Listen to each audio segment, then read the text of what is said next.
Linux and on the Fedora, Red Hat, Enterprise Linux, and the CentOS, Rocky Linux, and all that. So, and I'm going to show you how to do it in both ways. So, on the Ubuntu server or a Debian server, any family of Ubuntu, you do apt update. Once you do apt update, so what apt update does is to update the repository. As link the repository, make sure you have a currently linked repository. Then after you have done that, you can see it's telling me I have 18 packages to install. So if I want to install it, I'm going to do apt upgrade.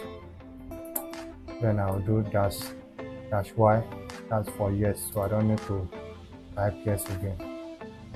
So I'll wait for it. So I'll get back to you when that's finished. So while that is going on, I can go to the Fedora side of things. Then I do so on the Fedora you use dnf, and it's just only one command that you use, dnf update. So that's what updates the system. So you can see it's asking me for yes, so I will type yes. So I will have to type y because n is in capital letter, so which means n is already chosen, so I have to change it, the chosen answer to y.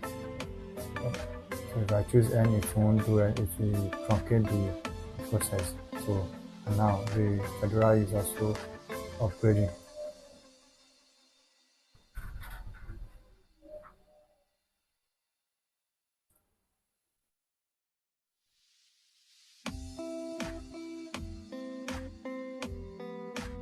So let's just wait for it. I will catch you back later once it's finished. So welcome back, guys. So the update has finished. You can see this is Ubuntu. So I Ubuntu, then and this is Fedora.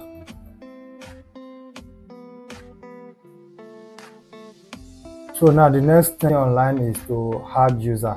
So I'm adding user in the family of Ubuntu. Debian Ubuntu family is quite different, although we use the same command, but the command are completely different command and they require different arguments. So let's start with Ubuntu first. So on an Ubuntu, if you want to create a user, you use add user. Then you type the name of the user you want to create. So in my name, I'm going to type Dr. 2. Then you click enter. So it will ask you for password, so you can type your password.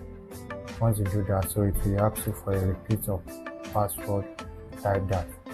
Then you have optional data that you can input there, so you can just click enter to skip them, and then after that you type yes, you are done. So you have already created a user. So how do you know you have created a user? You do ls/home. Check your home directory, so you should see the name of the user you just created. Now that's how you create a new on an Ubuntu system. Furthermore, after you have created a new user on an Ubuntu system, so you want to give the user a sudo privilege. So this is how you do it. You use this user mode command -a g to add it to a group, then you add it to the sudo group. Then you type the name of the user you want to give the sudo privilege, and that's it. So you have your user giving the sudo privilege, and you can continue. After creating the users and giving it root privilege, so I'm not giving the sudo privilege rather.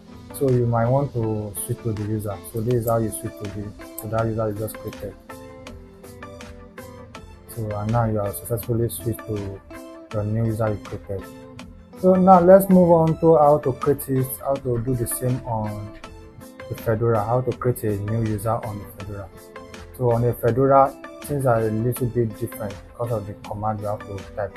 And remember earlier I told you that the command is the same thing, but the argument differ. So in a Fedora family of systems, so what you do is you do add user, then you do -m-g users, then you will do G win. You add it to